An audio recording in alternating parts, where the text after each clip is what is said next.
इस दुनिया में आने का आपका कोई उद्देश्य है या फिर ऐसे ही बिना किसी वजह के इस धरती पर भेज दिए गए हैं?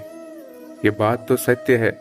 इस दुनिया में कोई भी घटना बिना किसी वजह के नहीं होती। जो भी होती है उसका कोई ना कोई उद्देश्य जरूर होता है। जब प्रत्येक घटना का कोई ना कोई उद्देश्य जरूर होता है तो आपके इस दुनिया में आने के पीछे भी कोई ना कोई उद्देश्य जरूर होगा। क्या आपने अपने इस उद्देश्य के बारे में कभी सोचा है? क्या आप जानना चाहते हैं कि आप इस दुनिया में क्या करने आए हैं? यदि आप जानना चाहते हैं तो इस वीडियो को अंत तक जरूर देखिएगा। इस दुनिया का प्रत्येक व्यक्ति केवल एक ही उद्देश्य और अधिकार के साथ पैदा होता है और वह है अपने जीवन में सफलता प्राप्त करना। हम ऐसा क्या करें जिससे हमें सफलता मिले? क्या ऐसा कोई मंत्र है जो हमें सफलता दिला सके? सफलता वो मंजिल नहीं है जिसे पाने के लिए हमारे आसपास के लोग हमसे कहते हैं पर अपनी मर्जी को हम पर थोप देते हैं, बल्कि सफलता वो मंजिल है जिसे हम खुद पाना चाहते हैं और हम वो पाना चाहते हैं जो हमें अच्छा लगता है। हम उसे पाना चाहते हैं जिसमें हमें सुखद अनुभव होता है। हमारी मंजिल वही है जिसे प्राप्त करने में हमें आनंद का अनुभव हो। अतः आप अपनी मंजिल को किसी दूसरे के बताने से नहीं बल्कि खुद चुनिए। फिर चाहे कोई भी और कितना भी आपका विरोध कर ले, कोई भी परेशानी पैदा कर ले, आप अपनी मंजिल तक पहुंच कर ही रहेंगे।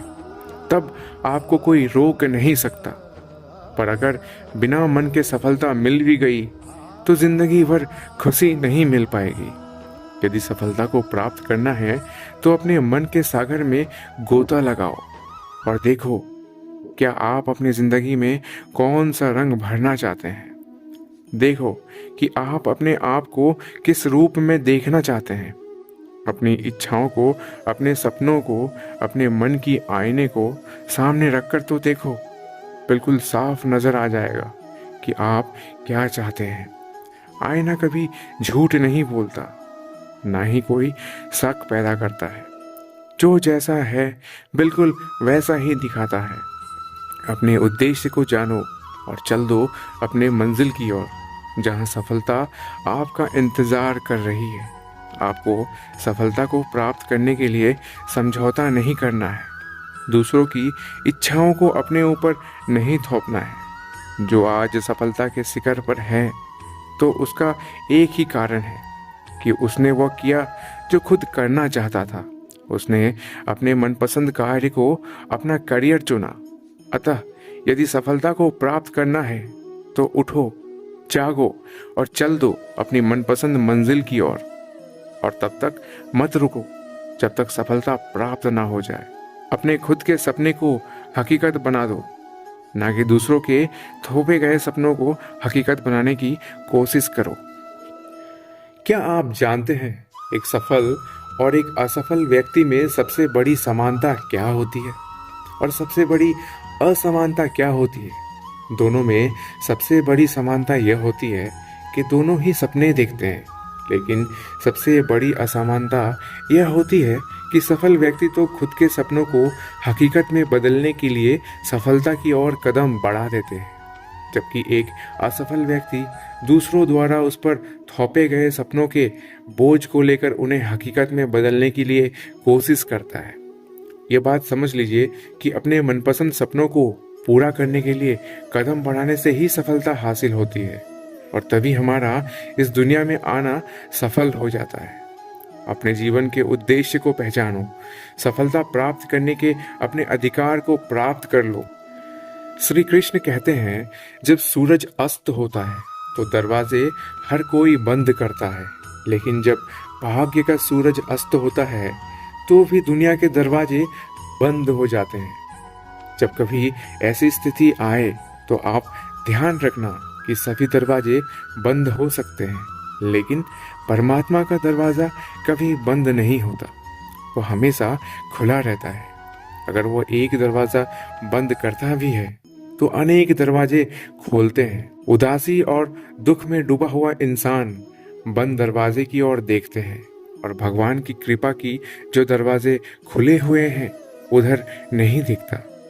जब हम भगवान को बोलते हैं और किसी अहंकार में आकर यह सोचते हैं कि मेरी अकल, मेरी शक्ति, मेरा सामर्थ्य और मेरी योग्यता के कारण ही यह सब संभव हुआ और यह मैं अपने कार्य में सफल हुआ, तो ध्यान रखना, घमंड से इंसान भूल सकता है परंतु फल नहीं सकता, क्योंकि परमात्मा को किसी का अहंकार बर्दाश्त नहीं है।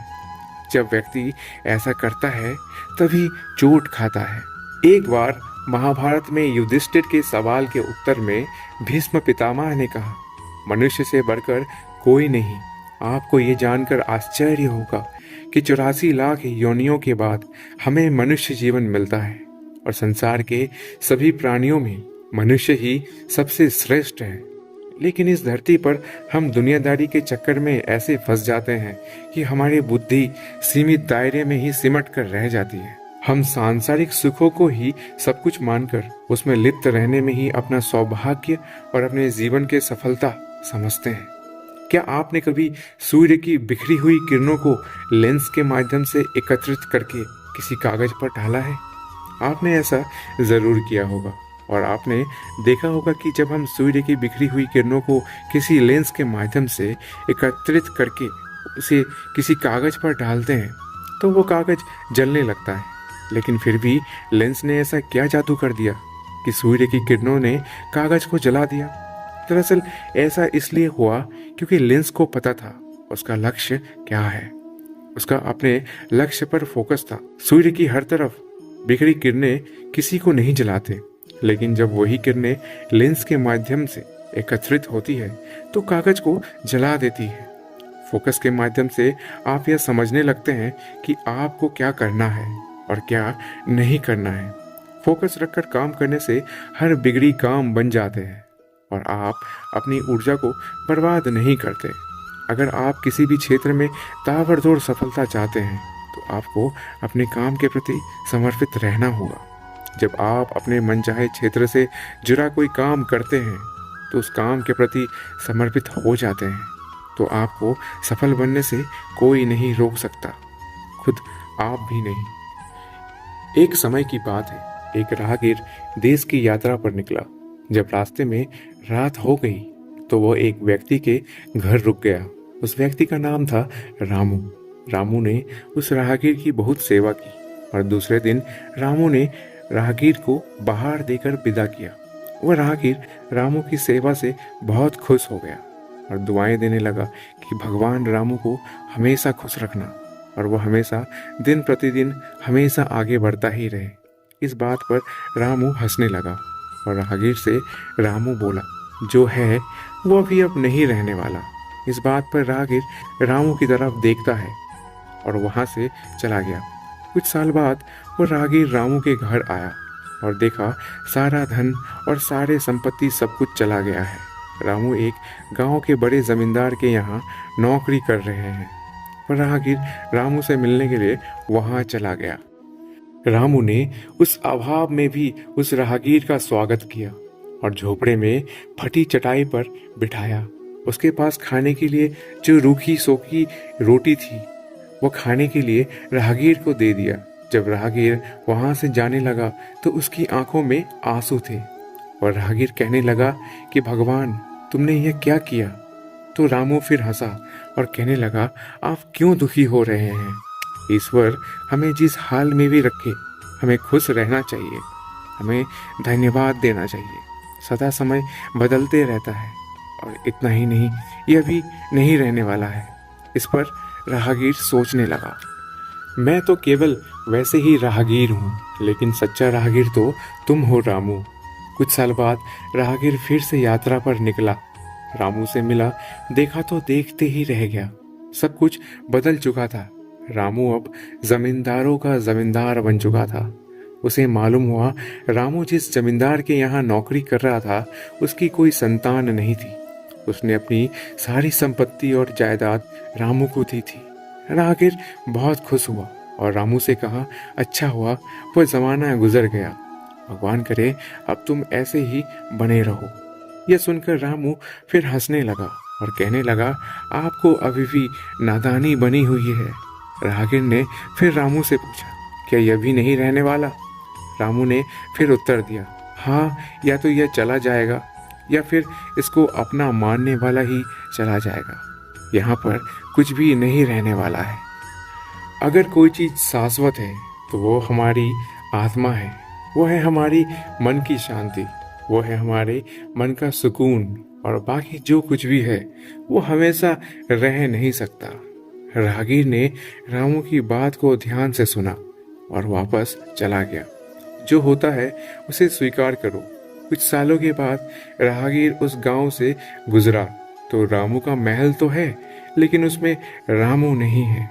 रामू अब इस दुनिया में नहीं रहा, उसकी मृत्यु हो चुकी थी।